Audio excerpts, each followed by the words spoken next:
Hello बच्चों, good evening. तो आज हम लोग पीरियोडिक टेबल के थर्ड लेक्चर में पढ़ाने वाला हूं मैं, जो आपको बहुत ही इंपॉर्टेंट चीज है, मॉडर्न पीरियोडिक टेबल के बारे में। लास्ट टाइम जो हम लोगों ने डिस्कस किया वो क्या था, आपका मेंडलीव का पीरियोडिक टेबल था, जिसमें आपने देखा मेंडलीव साहब ने पीरियोडिक टेबल में 63 एलिमेंट्स थे, टोटल 63 एलिमेंट थे जो मेंडलीव के पीरियोडिक टेबल में क्या थे, प्रेजेंट थे। उसके बाद कुछ स्पेस खाली रह गए, जहां पे उन्होंने क्या दिया, स्पेस खाली रखा ताकि न्यू एलिमेंट की डिस्कवरी हो सके। और कुछ उसमें क्या था, डिमेरिट्स भी आपको देखने मिले कि हाइड्रोजन का पोजीशन फिक्स नहीं था। कुछ ऐसे भी एलिमेंट थे जिनका एटॉमिक मास ज्यादा था, बट वो एटॉमिक मास कम वालों से पहले ही रख दिए गए थे। और कुछ ऐसे भी एलिमेंट मिले जिनकी प्रॉपर्टी सेम थी बट अलग अलग ग्रुप में रखे गए थे। तो कई सारे डिमेरिट्स थी उनके पीरियोडिक टेबल में, कुछ अच्छी बातें भी थी और कुछ खराब बातें भी थी। तो जिन खराब बातों का आज हमें डिस्कशन करना है, जो प्रॉब्लमैटिक थिंग थी, उसके बेसिस पे नया पीरियोडिक टेबल आया, जिसको हम लोग क्या बोलते हैं, मॉडर्न पीरियोडिक टेबल। तो आज मैं आपको जो पढ़ाने वाला हूं वो टॉपिक है मॉडर्न पीरियोडिक टेबल के बारे में, कि मॉडर्न पीरियोडिक टेबल क्या होता है और कैसे हम लोग मॉडर्न पीरियोडिक टेबल के बारे में समझेंगे। इस टेबल में से क्या खास बातें थी जो मेंडलीव साहब के पीरियोडिक टेबल में क्या था, मिसिंग था। तो आप सभी लोग तैयार हो इस चीज को पढ़ने के लिए।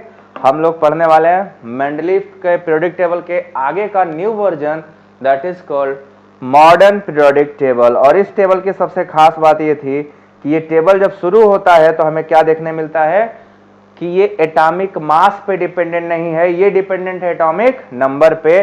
तो यहां आप ये पाओगे, पीरियोडिक लॉ जो बोलता है मॉडर्न का, द प्रॉपर्टीज ऑफ एलिमेंट्स, जो भी एलिमेंट की प्रॉपर्टी होती है, the properties of elements are the periodic function of their atomic number.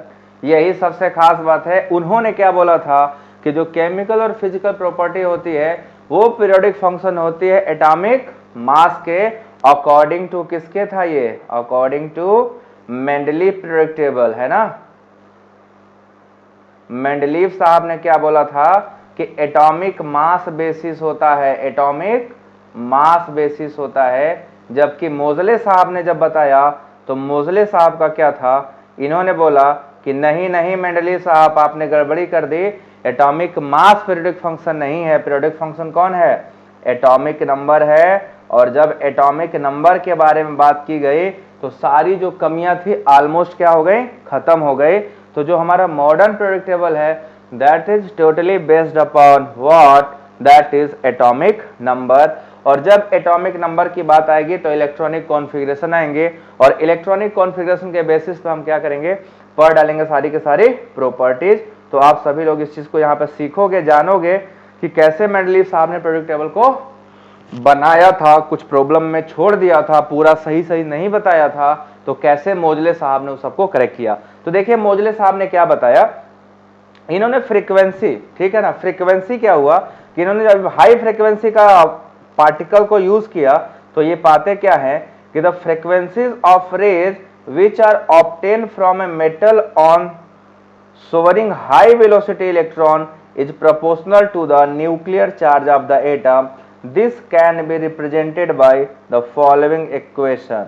और वो इक्वेशन क्या था, हम इसको क्या लिख रहे हैं, this is the root of square root of frequency that is equal to A Z minus B, where Z is the atomic number and A B is the constant. ठीक है, इस इक्वेशन को हम इस फॉर्म में भी लिख सकते हैं। देखिएगा, ये आपका फ्रीक्वेंसी इक्वल टू क्या हो सकता है, ये हो सकता है ए स्क्वायर जेड माइनस बी का होल स्क्वायर, इस फॉर्म में भी लिखा जाता है। तो कभी कभी इक्वेशन इस फॉर्म में लिख देगा तो हम लोग क्या होता है, दांत खट्टे हो जाते हैं, समझ नहीं आता इसको कैसे कर। देखो बच्चों, सिंपली इसको दोनों साइड क्या कर देना, इस साइड से स्क्वायर कर दोगे दोनों साइड तो आपका रूट हट जाएगा और ये फॉर्म में आ जाएगा। तो मोजले साहब ने क्या किया, हाई स्पीड के जब पार्टिकल्स का बम्बार्डमेंट करा दिया तो ये देखा कि जो फ्रीक्वेंसी प्रोड्यूस होती है वो nuclear charge of the atom के क्या होती है, डायरेक्टली प्रोपोर्शनल। मतलब कि the frequency of light is directly proportional to the nuclear charge, है ना, इसके स्क्वायर के जस्ट डायरेक्टली प्रोपोर्शनल है। तो इन्होंने क्या देखा कि एटॉमिक नंबर से आपको फ्रीक्वेंसी चेंज होती है, एटॉमिक नंबर ही सब कुछ करता है।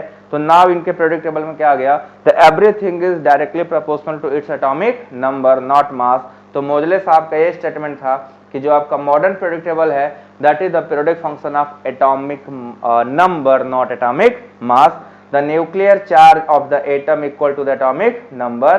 क्योंकि जो न्यूक्लियस पे चार्ज होता है वही एटॉमिक नंबर होता है। हम लोग ऐसे हमेशा पढ़ते हैं नंबर ऑफ इलेक्ट्रॉन और नंबर ऑफ प्रोटॉन। तो नंबर ऑफ इलेक्ट्रॉन या नंबर ऑफ प्रोटॉन बेटा किसके लिए होता है? This is only for neutral species. But जब कभी कैटायन और एनायन की बात करते हैं तो atomic number is equal to nuclear charge ही होता है। जो न्यूक्लियस पे चार्ज है वही हमारा एटॉमिक नंबर होता है। तो ये था मॉडर्न पीरियोडिक टेबल के बारे में जो शुरू में बताया गया था। तो हमने यहाँ तक इसको कंप्लीट कर लिया। मॉडर्न पीरियोडिक टेबल मोजले ने दिया है जो एटॉमिक नंबर पे बेस्ड है, ना कि एटॉमिक मास पे बेस्ड है, ठीक है। और ये आपका पीरियोडिक फंक्शन जो होता है that is a property of atomic number instead of atomic mass, just like in Mendeley periodic table. तो ये दो बातें थी जो आपको यहाँ पे समझनी है। अब कई सारे इंपॉर्टेंट बातें आती हैं। Modern periodic form is also known as long form of periodic table. इसको हम लोग क्या बोलते हैं? Long form of periodic table भी कहा जाता है, क्योंकि बहुत बड़ा है ना। इसको 18 ग्रुप्स में डिवाइड किया गया है। वहां पे क्या था? सिर्फ 12 ग्रुप्स थे, सीरीज इसको बोला गया। तो यहाँ पे कितने? 18 ग्रुप है।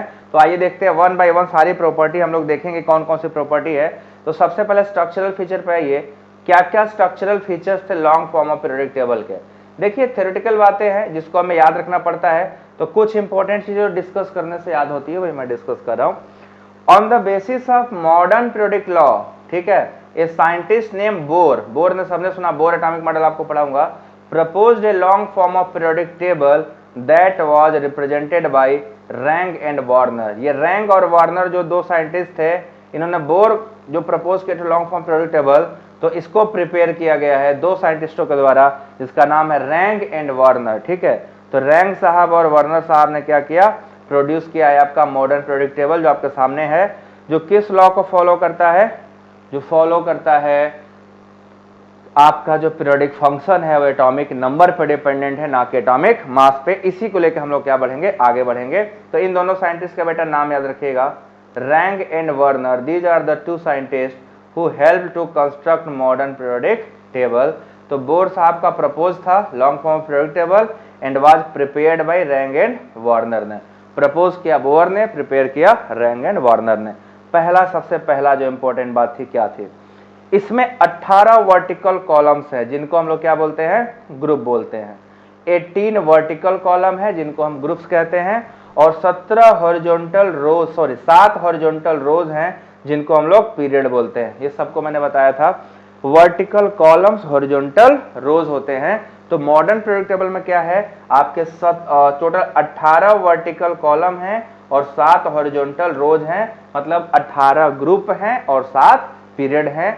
तो टोटल कितने ग्रुप हो गए भाई लोग? 18 ग्रुप्स हो गए, है ना, और 7 क्या हो गया? पीरियड। ये मॉडर्न पीरियोडिक टेबल में है, ये याद रखना है सबको, ठीक है। 7 क्या हो गए? पीरियड्स हो गए। नेक्स्ट आ जाओ, दूसरा जो इंपॉर्टेंट बात है, element of the group 1 to 13 to 17 आज called normal or representative element. पहले लेक्चर मैंने आपको बताया था कि 1 और 2 क्या होते हैं? एस ब्लॉक होते हैं। 1 और 2 क्या है? एस ब्लॉक, और 13 से 17 तक क्या है? पी ब्लॉक है। तो इनको हम लोग बोलते हैं क्या? नॉर्मल और रिप्रेजेंटेटिव एलिमेंट। मतलब वो एलिमेंट जो पूरी प्रॉपर्टीज को क्या करते हैं? एक्सप्लेन करते हैं, उनको हम लोग क्या बोलते हैं? नॉर्मल और representative element. Means these element represent the whole chemical and physical properties of the element. Mostly जो प्रॉपर्टीज है वो इन्हीं के इर्द गिर्द चलती है। यही लोग डिसाइड करते हैं कि कौन सी प्रॉपर्टी इनकी होगी, कौन सी प्रॉपर्टी इनकी नहीं होगी। That is why they are called, इनको हम लोग क्या बोलते हैं? They are also known as representative elements. आप देख रहे हो यहाँ पे क्या कहा गया? रिप्रेजेंटेटिव एलिमेंट्स भी कहा जाता है।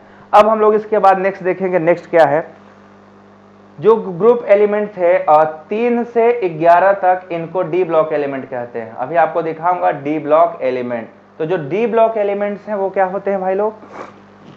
D block elements are also known as transition elements, ठीक है। इनको हम लोग क्या बोलते हैं? ट्रांजिशन एलिमेंट बोलते हैं। अभी आपको टेबल बना के दिखाऊंगा ट्रांजिशन एलिमेंट कहा जाता है। ये भी मैंने आपको पहले लेक्चर में बताया, सबसे स्टार्टिंग बताया है जब लेक्चर स्टार्ट किया था। तो और आपका जो चौथा पॉइंट है वो क्या बोलता है? The 14 element with atomic number 58 से 71 तक, इनको हम लोग लैंथेनाइड बोले थे, है ना। लैंथेनाइड कहां से स्टार्ट होता है? फ्रॉम सीरियम 58 टू ल्यूटीशियम 71 तक, इसको हम लोग क्या बोलते हैं? लैंथेनाइड। ये 14 एलिमेंट हैं जो डी ब्लॉक के अंदर होते हैं, जस्ट लैंथेनम के बाद। लैंथेनम 57 होता है, जस्ट इसके बाद होते हैं, इसलिए इनको क्या कहते हैं, लैंथेनाइड्स कहे जाते हैं। एफ ब्लॉक में आते हैं, ये सब कहाँ आते हैं, एफ ब्लॉक एलिमेंट्स में है, जो आपका 58 से 71 तक है। तो सेरियम से स्टार्ट होता है 58 टू ल्यूटीशियम 71, ये आपका क्या है, एफ ब्लॉक में लैंथेनाइड्स कहे जाते हैं, लैंथेनॉइड्स कहे जाते हैं, लैंथेनॉइड्स कहा जाता है। ठीक है, ये आपके साथ हो गए। इसके बाद जब आएंगे नेक्स्ट हम लोग बढ़ेंगे तो the 14th element with atomic number 90 to 103 है ना, ये एक्टिनियम के जस्ट बाद आते हैं। तो फॉर्म 90 to 101, ये सब क्या होता है, एक्टिनाइड्स कहे जाते हैं, इनको हम लोग क्या बोलते हैं, एक्टिनाइड्स। तो एक्टिनाइड और लैंथेनाइड दो सीरीज है आपके एफ ब्लॉक में, तो ये भी आपका एफ ब्लॉक का ही एलिमेंट है। ठीक है, this is also element of F block. तो 58 से 71 तक और 90 से 103 तक, ये 14 + 14 एलिमेंट जो है, total 28 element, these are belonging to F block. ठीक है, सब एफ ब्लॉक में बिलोंग करते हैं। एक्टिनाइड इनके पहले आता है, that is why they are called actinide series, actinides कहे जाते हैं। ठीक है, इनको एक्टिनाइड, लैंथेनाइड और एक्टिनाइड्स कहे जाते हैं। और ये क्या होते हैं, पीरियोडिक टेबल का सबसे बॉटम में, आपने देखा था ना, हमने बनाया था पीरियोडिक टेबल, ऐसा बनाया था, इसको याद करो, और इनको बेचारों को यहाँ रख दिया था, ये ऐसे सबसे नीचे रख दिया था ना। तो ऊपर लैंथेनाइड होता है और नीचे क्या होता है, एक्टिनाइड्स होते हैं। थोड़ा छोटा बनाया, जगह कम था, तो आपने ये चीज देखा था, मैंने आपको बना के दिखाया था कि इस तरीके से आपका बनता है long form of periodic table. तो 4 बातें यहां से क्लियर हो गए। अब जो अगली बात है वो बहुत इंपॉर्टेंट है। ठीक है, आप देखो 5वीं बात मैं करने जा रहा हूं। 5th जो बात है वो क्या है, जो 5वां चीज हमको डिस्कस करना है कि द एलिमेंट 93 से लेकर 130 तक। देखो ये जो स्टेटमेंट ट्रांस यूरेनिक्स, ये आपके कॉम्पिटिटिव पॉइंट ऑफ व्यू से बहुत इंपॉर्टेंट है, क्वेश्चन पूछा जाता है। कौन सा एलिमेंट ट्रांस यूरेनिक्स नहीं है, ट्रांस यूरेनिक्स कहां से स्टार्ट होता है, कहां तक को जाता है। तो ट्रांस यूरेनिक्स जब पूछेगा ना बच्चों, तो इसको अच्छे सॉल्व करना। देखो क्या है, the 11 element with atomic number 93 to 103, मतलब नेपच्यूनियम से लेके लॉरेंसियम तक, ठीक है ना, which occur in the periodic table after uranium and have been prepared from its artificial means. मतलब कि क्या है कि आपका जो एलिमेंट यूरेनियम 92 होता है, यूरेनियम क्या होता है 92, इसके जस्ट बाद से आपका नेपच्यूनियम से लेके लॉरेंसियम तक, मतलब 93 से लेके 103 तक जो एलिमेंट्स हैं, ये बेसिकली प्रिपेयर किए जाते हैं, सिंथेसाइज किए जाते हैं, ये रेडियो एक्टिवली प्रोड्यूस होते हैं, रेडियो एक्टिव होते हैं। तो इनको हम लोग क्या बोलते हैं, ट्रांस यूरेनिक्स कहा जाता है। These are known as transuranics. देखो बहुत ही इंपॉर्टेंट बात है बच्चों, ये ट्रांस यूरेनिक्स से क्वेश्चन आते हैं कि which element belong to transuranics. तो 92 के बाद जो है 93 से 103 तक जो 11 एलिमेंट हैं, they all are called transuranics because these are prepare by artificially. इनको हम लोग क्या करते हैं, आर्टिफिशियली प्रोड्यूस करते हैं, and these all are radioactive. तो 2 स्टेटमेंट हो गए ना, जितने भी ट्रांस यूरेनिक्स हैं सब के सब क्या हैं, रेडियो एक्टिव हैं। तो जहां भी आपका ट्रांस यूरेनिक्स आएगा सब में क्या आएगा, रेडियो एक्टिविटी। तो ये क्वेश्चन असर्शन रीजन से पूछा जा सकता है ना। The atomic number, element with atomic number, देखो कैसे पूछेगा, एलिमेंट विथ एटॉमिक नंबर 93 से 103 तक जो है वो सब के सब ट्रांस यूरेनिक्स हैं, और रीजन दे देगा all transuranics are radioactive. तो दोनों स्टेटमेंट क्या होंगे, सही हो जाएंगे। या ऐसे पूछ सकता है कि element from 92 to 103 are all are transuranics and all are radioactive. तो 92 से नहीं है, 93 से है। तो आपको ये बात ध्यान रखना है कि transuranics starting from 93 to 103 तक जाता है, and then they all are radioactive. तो ये स्टेटमेंट आपका क्या होता है, अच्छा स्टेटमेंट है, वीआईपी स्टेटमेंट है। इसको वेरी इंपॉर्टेंट पेज में आप लोग रख लीजिए, ये आपके काम आएगा। ठीक है, this is a very important. बोलो ये नया चीज कितने लोग नया पहली बार जानो ट्रांस यूरेनिक्स के बारे में, जो वीडियो देख रहे हो बताओ कौन कौन ऐसा है जो फर्स्ट टाइम जाना है कि ट्रांस यूरेनिक्स भी कुछ होते हैं और यहां से यहां तक होते हैं और सबका सब रेडियो एक्टिव होते हैं। चलो जल्दी से बताओ, जिन लोगों ने फर्स्ट टाइम इसको जाना है वो लोग बताएंगे क्या है ये, जल्दी बताओ बच्चों।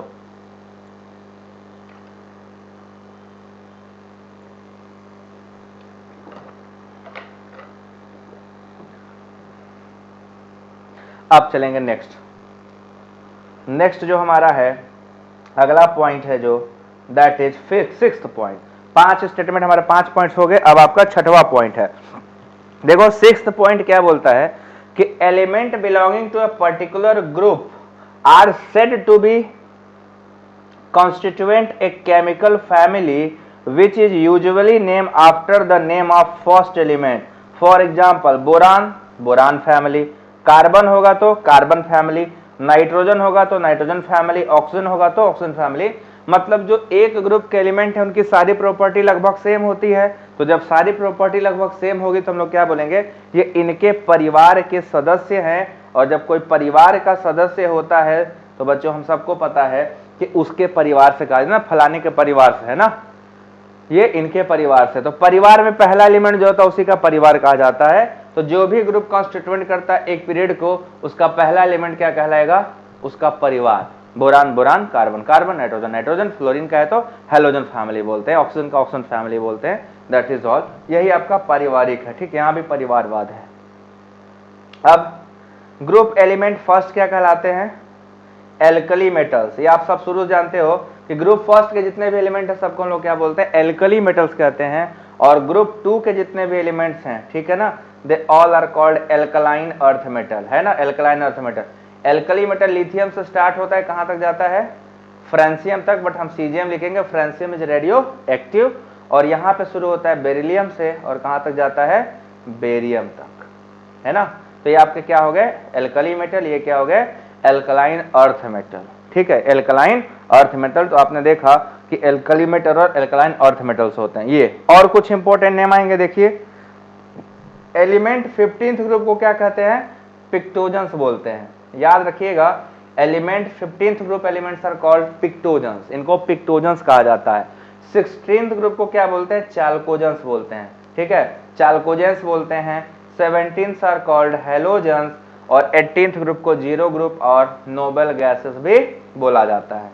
ठीक है, ये सारे नाम याद रखना, किसको किस नाम से जानते हैं। कभी कभी एक क्वेश्चन पूछेगा और हम लोग को पता नहीं होता है, तो सभी एलिमेंट और उनके ग्रुप आपको क्या होना चाहिए, पता होना चाहिए कि किसको किस नाम से जाना जाता है। नहीं तो बाद में क्या होता है, प्रॉब्लम होता है और हम लोग को पता ही नहीं होता किस नाम से ये जाना जाता है। ठीक है ना। अब नेक्स्ट देखिए, आपका जो लैंथेनाइड्स हैं, they are called rare earth element. मतलब ये एलिमेंट क्या होते हैं, बहुत ही रेयरली फाउंड हैं, इसलिए इनको रेयर अर्थ एलिमेंट्स भी कहा जाता है। This are also known as rare earth elements. ठीक है, नेक्स्ट आपका ये देखिए, पूरा long form of periodic table जो है कॉन्स्टिट्यूएंट है कितने से, 7 पीरियड में है। कितने में है, 7th पीरियड में। टोटल 7 पीरियड्स हैं। मॉडर्न पीरियोडिक टेबल जो है वो 7 पीरियड में क्लासिफाइड है। अब देखो पहला पीरियड जो है सबसे छोटा, अगर पूछा शॉर्टेस्ट पीरियड कौन सा है, तो शॉर्टेस्ट पीरियड हमारा कौन सा है, पहला वाला, जिसमें सिर्फ 2 एलिमेंट है ना, हाइड्रोजन और helium having only 2 element, these are called shortest period. तो अगर आपसे पूछा जाता है कि शॉर्टेस्ट पीरियड का मतलब क्या हुआ, तो शॉर्टेस्ट पीरियड का मतलब हुआ सबसे छोटा पीरियड जिसमें मिनिमम एलिमेंट्स हो। तो ये आपका क्या हो गया, मिनिमम एलिमेंट। ठीक है, सेकेंड पीरियड भी छोटा है बट शॉर्टेस्ट नहीं बोलेंगे, इसमें 8 एलिमेंट्स हैं। कितने एलिमेंट्स हैं, 8। सेकेंड में हम लिथियम से स्टार्ट करते हैं, सॉरी लिथियम से कहां तक जाते हैं, नियॉन तक। नियॉन में कितने एलिमेंट हैं, 8। ठीक है, और तीसरे में भी इतने ही एलिमेंट है। तो आपका सेकेंड पीरियड और थर्ड पीरियड में क्या है, इनको शॉर्ट पीरियड कहा जाता है। शॉर्टेस्ट पीरियड और शॉर्ट पीरियड। तो शॉर्ट में कितने हैं, शॉर्टेस्ट में सिर्फ 2 एलिमेंट हैं। शॉर्ट पीरियड में कितने हैं बच्चों, शॉर्ट पीरियड जो है उसमें आपके एलिमेंट की संख्या कितनी है, 8 है। ये आपका कौन कौन सा, सेकेंड और थर्ड वाला। और उसके बाद जब आएंगे आप 4th पीरियड में, तो 4th पीरियड में आपके पास कितने एलिमेंट हैं, टोटल 4th और 5th पीरियड में 18 एलिमेंट हैं। कितने एलिमेंट है, 18। तो आपका ये क्या हो जाएगा, लॉन्ग पीरियड। इसको हम लोग क्या बोलेंगे, लॉन्ग पीरियड, क्योंकि 4th और 5th जो है वो लॉन्ग होते हैं। तो लॉन्ग पीरियड में कितने एलिमेंट होते हैं, टोटल 18 होते हैं। तो आपका कौन कौन सा है, 4th और 5th वाला, जिसमें आपके 18 एलिमेंट्स प्रेजेंट है। 18 एलिमेंट्स वहां पे क्या होते हैं, प्रेजेंट होते हैं, टोटल 18। उसके बाद नेक्स्ट में आ जाइए, 6th पीरियड जो है वो फ्रॉम सीजियम टू रेडान चलता है, जिसमें 32 एलिमेंट है और इसको हम लोग लॉन्गेस्ट पीरियड बोलते हैं। क्या बोलते हैं, लॉन्गेस्ट पीरियड, क्योंकि इसमें कितने एलिमेंट प्रेजेंट है, total 32 element. 32 element 6th period में है, 7th पीरियड इनकम्प्लीट है और इसमें अभी तक केवल 24 एलिमेंट्स ही भरे गए हैं, तो incomplete and having only 24 elements. ठीक है, तो 32 आपका लॉन्गेस्ट पीरियड कौन सा हो गया, 6th वाला क्या हो जाएगा, लॉन्गेस्ट, और 7th वाला क्या हो जाएगा, इनकम्प्लीट। ठीक है, 7th period is incomplete period, तो ये भी आपको पता होना चाहिए कौन सा पीरियड इनकम्प्लीट है, 7वां इनकम्प्लीट है। ठीक है, लॉन्गेस्ट पता चल गया और शॉर्टेस्ट पता चल गया, लॉन्ग पता चल गया और शॉर्ट पता चल गया, 4 है, लॉन्गेस्ट, लॉन्ग। ठीक है, उसके बाद इसका लॉन्ग, लॉन्गेस्ट, शॉर्ट, शॉर्टेस्ट, तो चारों आपको दिखाई दिया, और 5वां क्या है आपका, इनकम्प्लीट है, जो 7th पीरियड होता है। तो आप इसको देख लिया अच्छे से ना, इतनी चीज आपके दिमाग में होनी जरूरी है। आई होप कि आप लोगों को ये चीज समझ में आई होगी। कई बच्चे देखो जो आप बहुत बेसिक्स में पढ़ा रहे हो, एकदम जीरो से पढ़ा रहा हूँ, ये मानते हुए कि आपको कुछ नहीं आता है। ठीक है, सो अगर आपको ऐसा लगता हो कि मैं बहुत ज्यादा बेसिक पढ़ा रहा हूँ, तो आप इसको थोड़ा सा जल्दी से स्पीड करके देख लीजिएगा बाद में। बट अभी मैं जब हाई टॉपिक्स पे आऊंगा, बड़े बड़े टॉपिक्स पे आऊंगा, तो आपको लगेगा कि इनकी जरूरत होती है, जानना हमें जरूरी होता है। तो इन जब आप पढ़ रहे हो तो आपको हर चीज का इन्फॉर्मेशन होना जरूरी है। कभी रफ एंड टफ पढ़ाई करके मत जाइएगा, तो जिंदगी में कभी आपसे कुछ पूछ लिया किसी बच्चे ने चलते हुए, आपसे जूनियर ने, और आप नहीं बता पाओगे, तो सोचेगा इज्जत क्या ही रह जाएगी, एंड इसलिए आपको पढ़ना जरूरी है। बहुत सारे बच्चे ऐसे होंगे जिनको कई चीजें आज पहली बार पता चली होगी कि ऐसी चीजें होती हैं। लॉन्गेस्ट में कितना, शॉर्टेस्ट में कितना, कौन कौन सा लॉन्ग है, कौन कौन सा शॉर्ट है, ये सब कुछ। नाउ अब हम लोग क्या करेंगे, डिफेक्ट्स क्या है ना, इस पीरियोडिक टेबल में क्या क्या डिफेक्ट है, क्या कमियां हैं, क्या कमियां हैं जो हमारे लॉन्ग फॉर्म पीरियोडिक टेबल में। तो सबसे पहला हम लोग पहले से पढ़ते आए हैं, एक तो मेंडलीफ की तरह यहाँ भी हाइड्रोजन बेचारे का पोजीशन कहीं फिक्स नहीं होता। ठीक है, तो position of hydrogen is still disputable and it was there in Mendeleev periodic table group first A as well as 4th और 7th, 3 जगह रखा गया है, फर्स्ट ए में रखा गया है, 4th ए में रखा गया और 7th ए में रखा गया। तो आज भी हाइड्रोजन क्या है बेचारा, कोई फिक्स नहीं है, वो किसी का नहीं है, वो क्या होता है, मूव करता रहता है, कूदता फांदता रहता है, उसका जगह आज भी फिक्स नहीं है। तो हाइड्रोजन का पोजीशन आज भी क्या है, एक मुद्दा है, जहां पे हम लोग modern form of periodic table को गलत कर देते हैं या उसमें कमी निकाल देते हैं ना। Good evening everybody. नेक्स्ट देखिए, नेक्स्ट जो हमारा वो क्या है, helium is a inert gas but it's configuration is differ from that the other inert gas element. Helium का कॉन्फ़िगरेशन जो होता है वो आपका होता है एल्कलाइन अर्थ मेटल की तरह, बट इसको इनर्ट गैस में रखा गया है, इसका पोजीशन भी क्या है, डिफाइंड नहीं है। और नेक्स्ट जो आपका है, lanthanide and actinide series could not be adjusted in main periodic table and therefore they had to be placed in separate block। जो lanthanide actinide था वो डी ब्लॉक में आना चाहिए था, अब डी ब्लॉक में रखे गए होते तो उनका क्या होता था, लेंथ बढ़ जाता, तो वहां से निकाल के कहाँ कर दिया गया, नीचे रख दिया गया। तो नीचे रखने पे क्या है, थोड़ा आसानी से उसको समझ पाना ईजी हो जाता है, इसीलिए आपका क्या है, ये नीचे रखा गया है। ठीक है, तो आपको lanthanide और actinide को क्या किया गया, पीरियोडिक टेबल में सबसे बॉटम पे रखा गया है। क्यों रखा गया, मजबूरी थी, तो ये कमी ही बोलेंगे कि वहां जगह ऐसे बनाया गया कि सब रेंडमाइज हो जाएगा, तो उसको सही करने के लिए उखाड़ के नीचे रखा गया। अब मैं आपको पीरियोडिक टेबल बना के दिखाता हूं, जो मॉडर्न पीरियोडिक टेबल है वो देखिएगा क्या है। मैं स्ट्रक्चर बना रहा हूं, सभी लोग देखिए, ये हमारा मॉडर्न पीरियोडिक टेबल है। ठीक है, इसका कुछ लुक ऐसा आएगा, बहुत ज्यादा शानदार तो मैं नहीं बना पाऊंगा, बट ये ऐसा ही दिखता है। अभी जो आपका मॉडर्न पीरियोडिक टेबल है वो आपका ऐसा दिखाई देता है, जिसमें एफ ब्लॉक हमने क्या कर दिया है, डी से निकाल लिया है। ये आपका क्या है, डी ब्लॉक थोड़ा सा कम हो गया, डी ब्लॉक भी ज्यादा होना चाहिए था, मगर आप इसको समझिएगा कि यही होता है।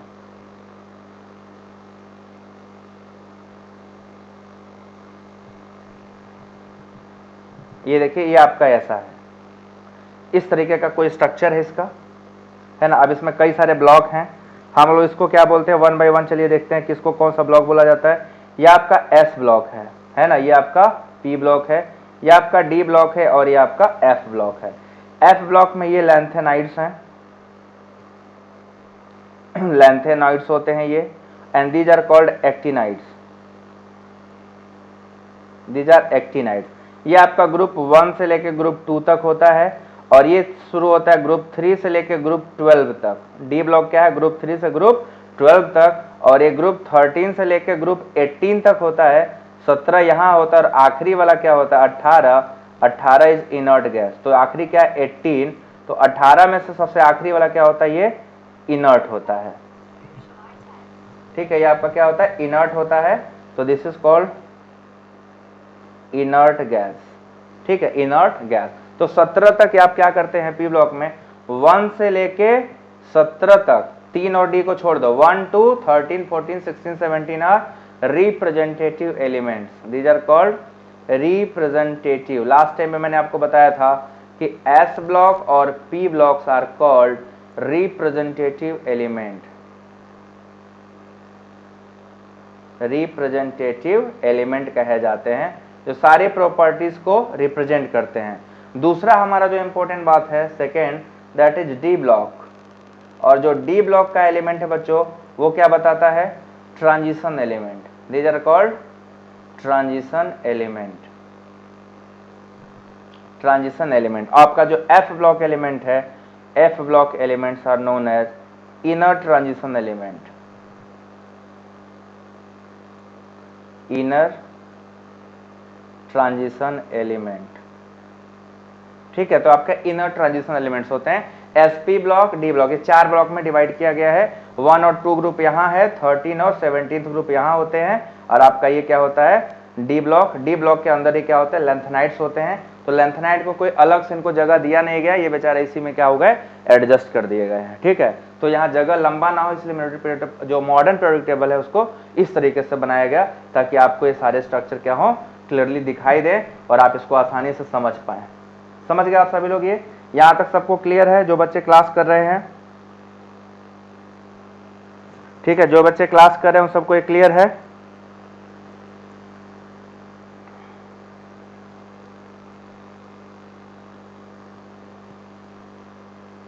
तो आगे चला जाए बच्चा लोग।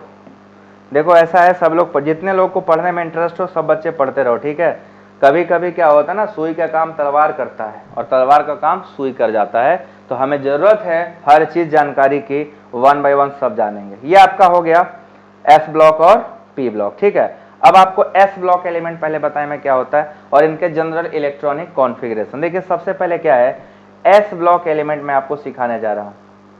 एस ब्लॉक एलिमेंट 1 बाय 1 सभी ब्लॉक को पढ़ेंगे। तो first one is S block element. तो जैसा कि आप सभी लोग जानते हो, जो एस ब्लॉक एलिमेंट्स होते हैं दे आर हाईली रिएक्टिव और इनका एटॉमिक वॉल्यूम सबसे ज्यादा है। लोथर मेयर कर्व को याद करो। ठीक है, लोथर मेयर कर्व में तो these block is divided into 2 group. It is divided into 2 group. ये 2 ग्रुप्स में डिवाइडेड है। कौन कौन सा ग्रुप है? ग्रुप 1, ग्रुप फर्स्ट जिसको हम लोग क्या नाम देते हैं, alkali metals. This is called alkali metals. तो आपका एक हो गया एल्कली मेटल्स। दूसरा है ग्रुप 2, ग्रुप 2 जिसको हम लोग क्या बोलते हैं, alkaline earth metal. Alkaline earth metal कहा जाता है। ये आपका क्या है, ग्रुप 2। तो आपने क्या देखा, एल्कली मेटल्स और alkaline earth metal. Alkali metal बेटा स्टार्ट होता है लिथियम से और खत्म होता है सीजियम पे। फ्रेंसियम रेडियो एक्टिव, इसलिए उसके यहाँ नहीं लिख रहा हूं।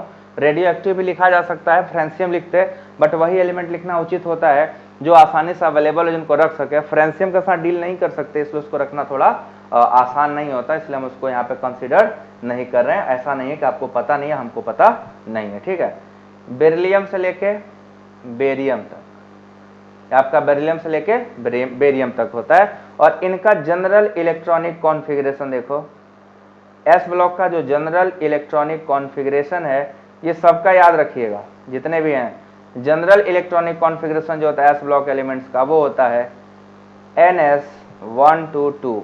मतलब कि s ऑर्बिटल में एक भी इलेक्ट्रॉन हो सकते हैं और 2 भी। जब ये NS1 होता है तो एल्कली ग्रुप होते हैं, एल्कली होते हैं, और जब NS2 होता है तो एल्कलाइन अर्थ मेटल्स होते हैं, एल्कलाइन अर्थ। तो ये आपका एस ब्लॉक एलिमेंट है जो 2 पार्ट में डिवाइड किया गया, एल्कली और alkaline earth metal, alkali metals, alkaline earth metal, तो ये आपका एस ब्लॉक एलिमेंट हो गया। इनका एटॉमिक वॉल्यूम देखो सबसे हाई होता है। These are the most electropositive elements होते हैं। इनकी आयनिक एनर्जी सबसे लो होती है। ये सारी बातें बाद में पढ़ोगे केमिकल बॉन्डिंग और जब ब्लॉक पढ़ेंगे तो वहां सारी डिटेल करेंगे। अभी बस मेन जो इंपॉर्टेंट बातें हैं वो हम लोग यहाँ पर डिस्कस कर रहे हैं ताकि सारी चीजें अपने को क्लियर रहें। समझ गए? ये आपका एस ब्लॉक हो गया। अब आते हैं पी ब्लॉक में। ठीक है, यहाँ पे डी ब्लॉक का एक स्लाइड ऐड करना पड़ेगा। यहीं पे अपने को पी ब्लॉक भी जानना है, तो यहाँ मैं लिखता हूँ P block elements. S block के बाद कौन सा है? P block elements. मैं इधर लिखता हूँ, अब दिखाई देगा आपको। ठीक है, पी ब्लॉक एलिमेंट्स ये भी क्या आते हैं? These are also the part of representative element. ये क्या है? रिप्रेजेंटेटिव एलिमेंट्स के ही पार्ट है, इनको आप अलग नहीं रख सकते, ये भी रिप्रेजेंटेटिव के ही पार्ट होते हैं। तो जो रिप्रेजेंटेटिव का पार्ट है बच्चों आप सबको पता है, वो सारे केमिकल और फिजिकल प्रॉपर्टी बताते हैं। एलिमेंट की केमिकल और फिजिकल प्रॉपर्टी की जिम्मेदारी इन्हीं की होती है। तो जब पी ब्लॉक एलिमेंट में यहाँ पे लिखूंगा तो सभी लोग ध्यान से देखना कि पी ब्लॉक एलिमेंट में सबसे पहला क्या है? इट इज डिवाइडेड इनटू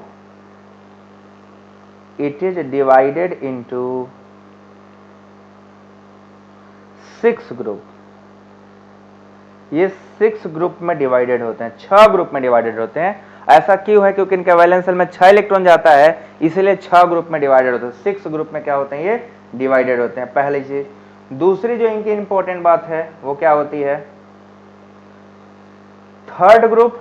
अब थर्ड ग्रुप को क्या बोलते हैं? बोरॉन। जो थर्ड वाला ग्रुप है वो क्या है? बोरॉन फैमिली है। सॉरी, फैमिली देख लो। फोर्थ वाली आपकी कार्बन फैमिली है, कार्बन फैमिली कहलाती है।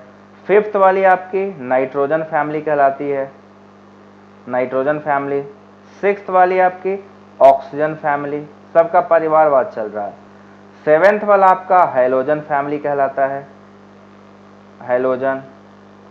और जो आपका एट्थ वाला है वो क्या कहलाता है? Inert gas. ये क्या है? जीरो गैस, या इसको हम लोग इनर्ट गैस भी कहते हैं, इनर्ट गैस। इनको also known as inert gas. ठीक है, और इनका जो जनरल इलेक्ट्रॉनिक कॉन्फ़िगरेशन है, जनरल इलेक्ट्रॉनिक कॉन्फ़िगरेशन, जीईसी का मतलब जनरल इलेक्ट्रॉनिक कॉन्फ़िगरेशन लिख रहा हूं मैं। तो इनके जनरल इलेक्ट्रॉनिक कॉन्फ़िगरेशन जो होते हैं बेटा, वो होते हैं NH2 NP 1 से लेके 6 तक, NH2 एंड NP 1 to 6। फिर से लिख दे रहा हूं, थोड़ा सा टेढ़ा लिखा गया था, अब सही लिखता हूं। ये आपका हो गया NS2 और NP 1 से लेके 6 तक। मतलब S में तो दोनों इलेक्ट्रॉन रहेंगे, बट P में इलेक्ट्रॉन क्या हो सकते हैं? या तो 1 हो, या तो 2 हो, या 3 हो, या 4 हो, या 5 हो, या 6 हो। तो 1 से लेके 6 तक P में एलिमेंट में इलेक्ट्रॉन हो सकते हैं। यह आपका जनरल इलेक्ट्रॉनिक कॉन्फ़िगरेशन हो गया, किसका? P ब्लॉक एलिमेंट का। यहां थोड़ा सा ऐसे बना लीजिएगा। ठीक है, ये आपका P ब्लॉक हो गया और ये आपका S ब्लॉक हो गया। Now let's move towards D block, है ना, ट्रांजिशन एलिमेंट भी हम लोग उसको बोल रहे हैं। तो D ब्लॉक जो हमारा नेक्स्ट होगा, ये है आपका D block, D block element. तो जो जितने भी D ब्लॉक एलिमेंट है भाई लोग, D block elements are also known as transition element. इनको हम लोग क्या बोलते हैं? ट्रांजिशन एलिमेंट भी कहते हैं। तो मैं यहाँ लिख दे रहा हूं, they are also known as transition element. ठीक है, ट्रांजिशन एलिमेंट्स कहे जाते हैं। और ये एलिमेंट जो ट्रांजिशन एलिमेंट्स है, हम सबको पता है, these transition elements are ranges from group 3rd to group 12th। ये 3 से लेके 12 तक आते हैं, तभी तो P ब्लॉक 13 से स्टार्ट होता है ना, बीच में ये पहुंच जाते हैं। तो फ्रॉम 3 to 12 आपके कौन प्रेजेंट होते हैं? From 3 to 12 we have total, from 3 to 12 we have total how many groups are there? 6 2 8 इधर हो गया 10, है ना। 3 4 5 6 7 8 9 10 11 12, तो टोटल 10 ग्रुप है यहाँ पे। कितने ग्रुप हो गए? 10 ग्रुप। ये टोटल 10 ग्रुप यहाँ पे होते हैं, क्योंकि डी में 10 इलेक्ट्रॉन आते हैं। जितने इलेक्ट्रॉन जिस ग्रुप में आते हैं वो उतने, सॉरी, जितने इलेक्ट्रॉन जिस सब सेल में आते हैं उतने ही ग्रुप होते हैं। एस में 2 इलेक्ट्रॉन आते हैं, 2 ग्रुप। पी में 6 आते हैं, 6 ग्रुप। डी में 10 आता है तो 10 ग्रुप है। अब देखिए कहाँ चालू होता है ये D block elements. These are the first 3D series होता है, सेकेंड आपका 4D सीरीज होता है, और नेक्स्ट आपका क्या होता है 5D सीरीज। तो सारे सीरीज जो होते हैं उनमें एलिमेंट उनके अकॉर्डिंग भरे जाते हैं। तो पहला जो डी ब्लॉक का एलिमेंट है उसको हम लोग क्या बोलते हैं 3D सीरीज। और 3D सीरीज बेटा स्टार्ट होता है फ्रॉम स्कैंडियम 21 से लेके जाता है जिंक 30 तक। ये आपका क्या हो गया थर्ड सीरीज। फिर आपका आता है फोर्थ सीरीज या 4D सीरीज भी कह सकते हो 4D series. 4D series start होता है आपके जो 4D सीरीज है that is starting from yttrium to cadmium. Cadmium आपका 48 है और ये आपका स्टार्ट होता है फ्रॉम 39 से। ये आपका 4D सीरीज हो गया। और आपका फिर नेक्स्ट है 5D सीरीज। 5D सीरीज में जो एलिमेंट है वो प्रेजेंट होते हैं फ्रॉम 57। आप देखो यहाँ 57 लैंथेनम से स्टार्ट होता है और खत्म कहाँ पे होता है मरकरी पे। बट यहीं पे एक लोचा है, वो लोचा आप सभी लोग जानते हो कि 57 से स्टार्ट होता है। तो 57 से 80 जाने में क्या होगा कि टोटल 10 एलिमेंट नहीं आएंगे, 14 प्लस 10 24 एलिमेंट आएंगे। वो 14 एलिमेंट जो होते हैं वो क्या होते हैं लैंथेनाइड जो बीच में गायब होते हैं। तो आप यहाँ से इसको देखिएगा लैंथेनम कितना है, लैंथेनम का जो एटॉमिक नंबर दैट इज 57 है। इसके तुरंत बाद हाफनियम आता है जो 72 है एंड देन 72 से लेके आपका फिर मरकरी 80 तक जाता है ना। 57 के जस्ट बाद कौन आ जाता है 72, क्योंकि यहाँ के बीच में जो होते हैं यहीं पे F ब्लॉक, यहीं पे आपका लैंथेनाइड्स प्रेजेंट होते हैं। तो हम सबको पता है लैंथेनाइड टोटल 14 एलिमेंट है तो 14 ठो डिस्टर्ब करते हैं जिसकी वजह से बीच में थोड़ा सा टेढ़ा मेढ़ा होता है और इन्हीं को निकाल कर रख दिया गया नीचे। तो ये आपके हो गया 3D सीरीज 4D सीरीज और 5D सीरीज। ठीक है, तो कंसिस्टेंट ऑफ 10 एलिमेंट, ये सब 10-10 एलिमेंट से कंसिस्टेंट करते हैं, 10-10 एलिमेंट यहाँ पे प्रेजेंट होता है। ये थोड़ा सा इंपॉर्टेंट बात है। ओके, सो ये आपको समझ में आ गया सभी लोगों को, this is clear to all. Now what we have to do कि 4th and 6th सीरीज। ठीक है, 4th और 6D सीरीज, जो 6D सीरीज है the 6D series which is incomplete at present and contains only 9 element. 5D के बाद आपका क्या आएगा 6D आएगा ना। तो यहाँ पे जो 6D एलिमेंट है वो इनकम्प्लीट है। ठीक है, 6D series is totally incomplete, this is totally incomplete. इसके पास ओनली 6 एलिमेंट है, this it has only 9 element, sorry it has only 9 element. I can use both language Hindi English because all students are there, so I cannot use total Hindi or total English, so you have to manage both. Okay, so आपको अभी यहाँ क्या दिखाई दे रहा है we have total 9 elements present in 6D series, so total how many series are there 3D series 4D series and 5D series, these are completely filled। इनमें 10 electron है, 10 electron यहाँ पे प्रेजेंट है। बट क्या हुआ जब 6D सीरीज में आए तो there is only 9 elements are present in 6D series, total incomplete, this is not completely filled, it has only 9 elements are there, so these are actinium to this one only. Okay, now UNH, this is IUPAC nomenclature. अभी मैं आपको पढ़ाऊंगा कि IUPAC nomenclature कैसे करते हैं। ठीक है ना, अभी आपको सिखाऊंगा IUPAC नॉमेनक्लेचर कैसे करा जाएगा। सो आपका यहाँ पे नेक्स्ट क्या है